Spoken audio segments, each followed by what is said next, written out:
All right. We are back. Yes, we are. We were going to go a cappella there for a minute on you. That's Tone. I'm Rob. Hey, listen, technology, We are man. Sports Base. All you can do is hit the button, and all of a sudden, it starts when it wants to start.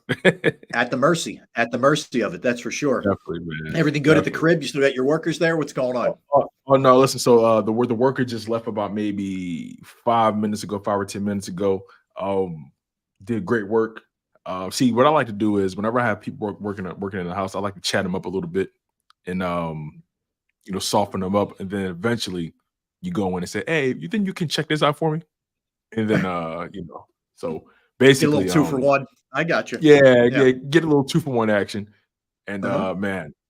they replaced my kitchen sink spout, the handles and all that kind of stuff. And the The disposal faucet. and all that good stuff. Yeah. Yeah.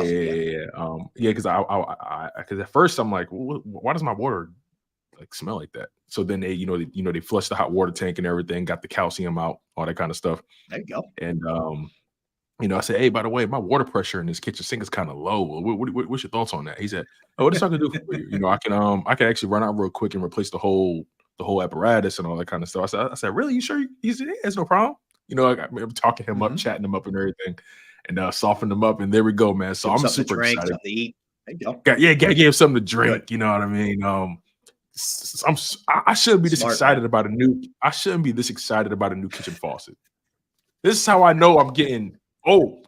Like I'm excited about these simple things. Like you're old and domesticated. You're getting domesticated. Yes, man. That's probably what it is. Yeah, I'm domesticated as hell, man.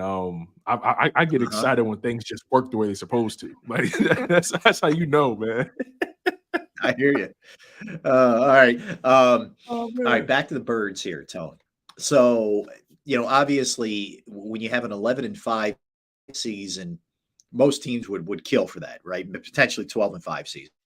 If they get the win, most teams would kill for it. But the way it's gone, and the way when you start at 10-1 and you potentially end up either 12-5 or 11-6, things have changed the way you view this thing. So let's look at the good, the bad, and the quiet. All right. So let's start with the positive here, because it's been tough to glean positivity from what's happening with this team lately, but there are some positives. All right. So I'll start with Fletcher Cox. I think he's had an awesome year. I didn't think there was any way he'd be back next year before the season started. Some people thought they overpaid for him. I think he's been really good. He's really good against the run. He's been good against the pass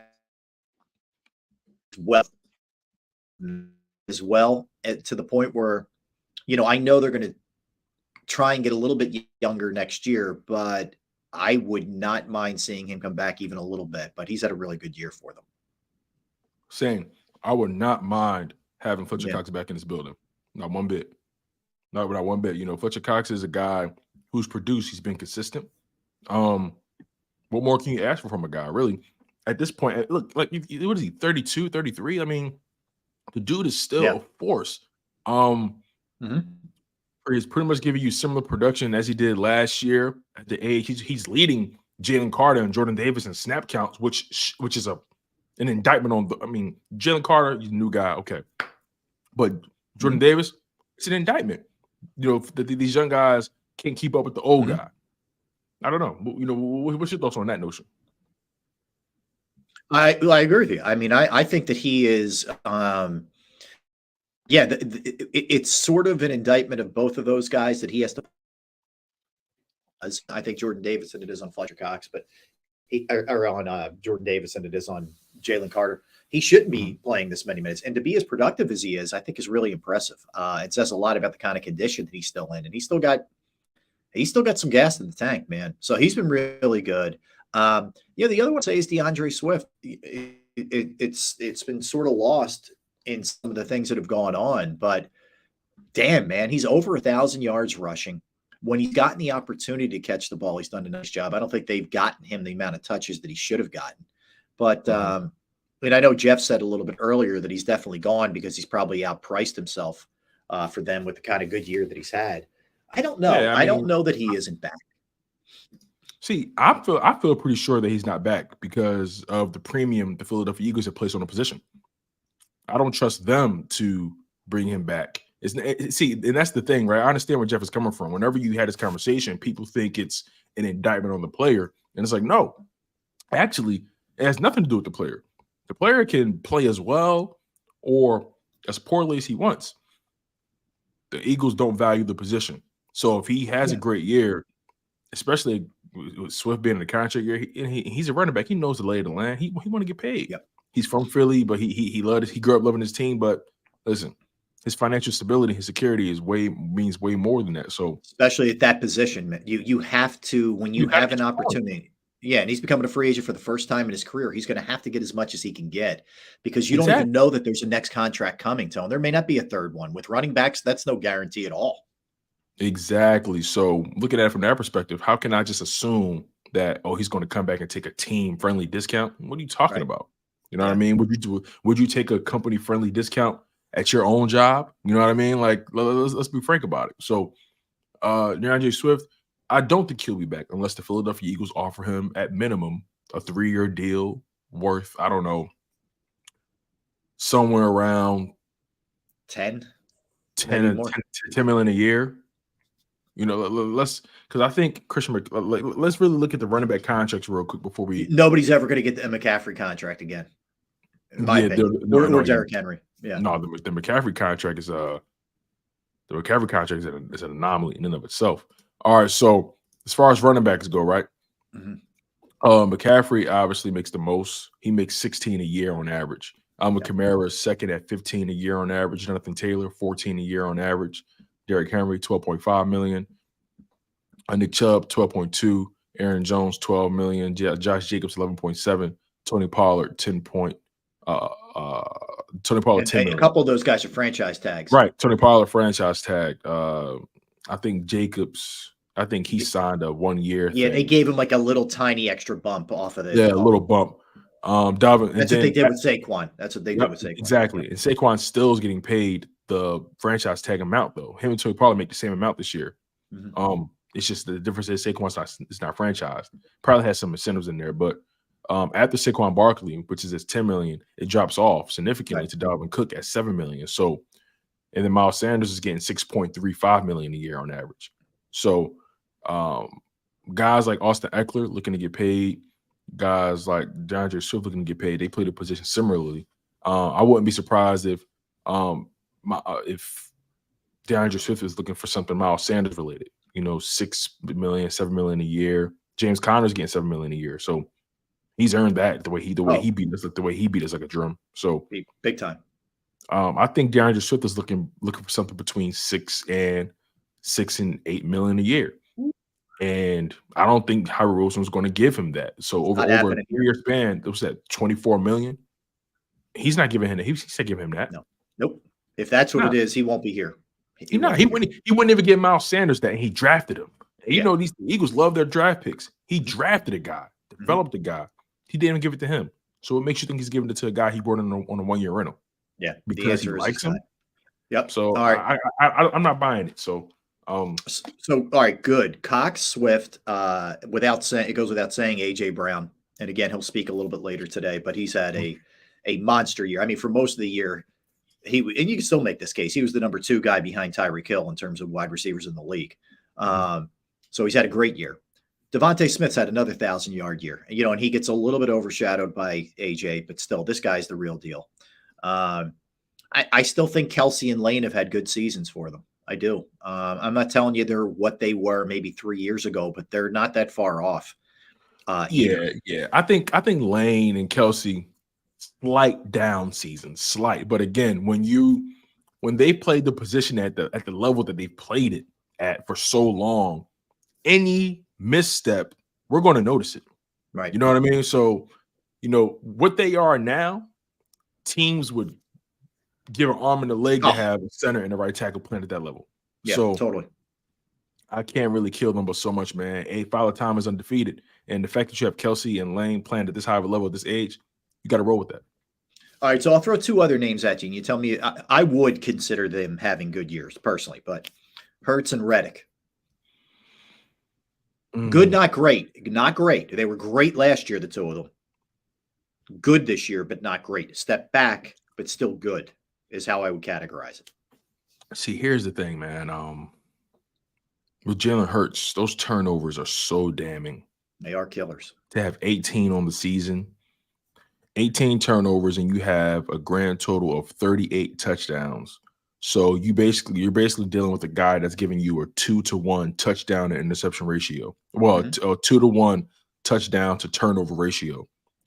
I prefer my quarterbacks to have a 3-to-1 ratio. Yeah, a 3-to-1 touchdown, 3-to-1 touchdown turnover ratio. That's what I prefer. But right now he's at a 2-to-1, just based off of Way the too high. 30. Yeah, and it's too high. Look, I understand turnovers are part of the game at the quarterback position. You throw the ball way more, you're going to turn the ball over more. That's just that's the nature of the game. You know, I think the interceptions wouldn't be much of a problem if he didn't have the fumbles with it. You know what I mean? 14 interceptions on 522 attempts. Not the worst thing in the world in this NFL where you're throwing the ball that many times a game. It's a part of it. The unfortunate part about his interceptions is they've contributed directly to 2 losses, and that's the Jets loss and the Seahawks loss. Seahawks loss, They lost 2 games specifically because of his turnovers. No question. Yeah. So it's hard for me to say Hurts is having a good year because the turnovers are so alarming. I'm willing to say he's had a decent year. Probably bad by his standards, but decent. And again, I don't think he's going to have another year like this turning the ball over. I think every quarterback has that one season or two in there. If a quarterback has a 12-year career, 13-year career, I think they have at least 2 seasons out of that 13 where they're just turning the ball over left and right. No quarterback escapes it. Every quarterback goes through that season where they have more turnovers than they normally would. So it's a part of it. It's baked in, right? Yeah. Hassan Reddick having a good year, not great, good. But if we're being honest with ourselves and not being emotional, Hassan Reddick is actually what he's doing is actually par for the course.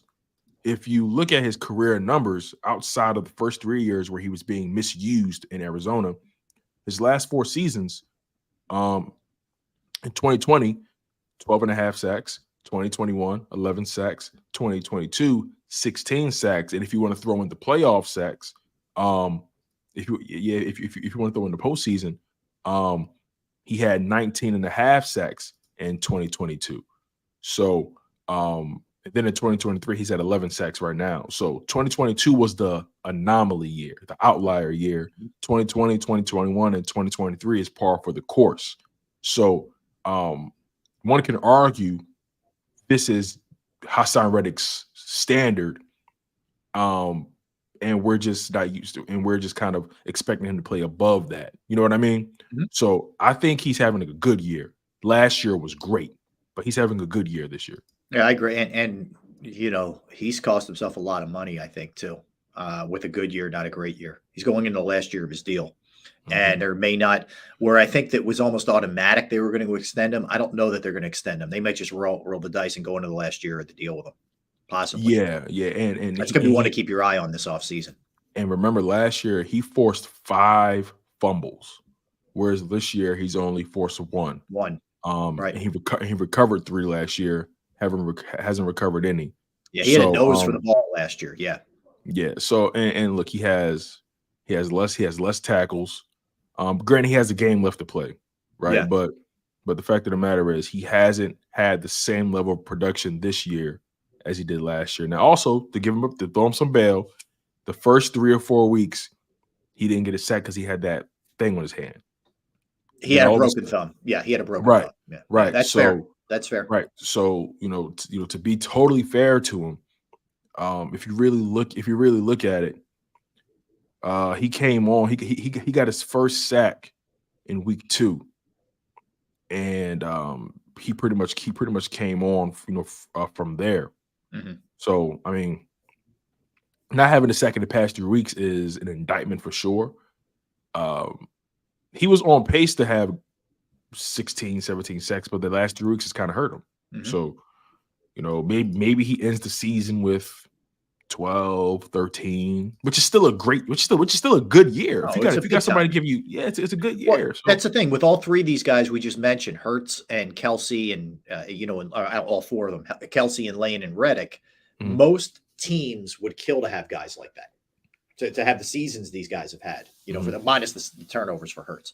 But it's not up to the standard that they had last year.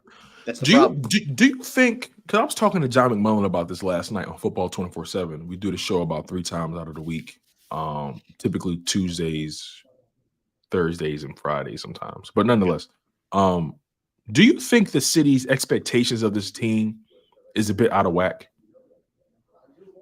No. I don't think they're out of whack because they went to a Super Bowl last year and lost by 3. I think the city's expectation of them winning a Super Bowl is right in line. And I know the history of teams that they don't repeat, but where else would you set the bar if you got to where they got to? I don't think it's out of whack. I'm with you. I'm with you. All right, let's get to time. We didn't get to the bad or the quiet, and we will do that. I promise, a little bit later in the show. But let's come back. We'll talk a little Sixers with Keith Pompey as they continue their winning ways, beat the Bulls and beat with the triple-double. Things looking really good for the basketball team. So let's dive into that when we come back. Tony Shields, Rob Ellis, we are Sports Take, JAKIB Sports YouTube Network. I want to tell you about Pro Action Restoration. Yes, if you have a home, you have a business, and you've gone through the pain, the inconvenience of water, fire, smoke damage, you need mold remediation, whatever the case may be, you know how trying that can be. And if you haven't experienced it yet, I want you to be ready if it happens to you. Pro Action Restoration is on call 24 hours, 7 days a week to assist. You guys know I've been telling you about this. I've gone through it, and it is rough, man. It is rough if you don't have the right people, and I do. And they've handled everything, and it's amazing what they've been able to do. Pro Action Restoration is also licensed, bonded, and fully insured, and they've been serving the tri-state area for more than 2 decades. Pro Action will work in conjunction with your insurance company. So again, water, fire, smoke, mold remediation, you name it, they'll handle it. Give them a call, 610-623-3760, 610-623-3760, or online at proactionrestoration.com. That's Pro Action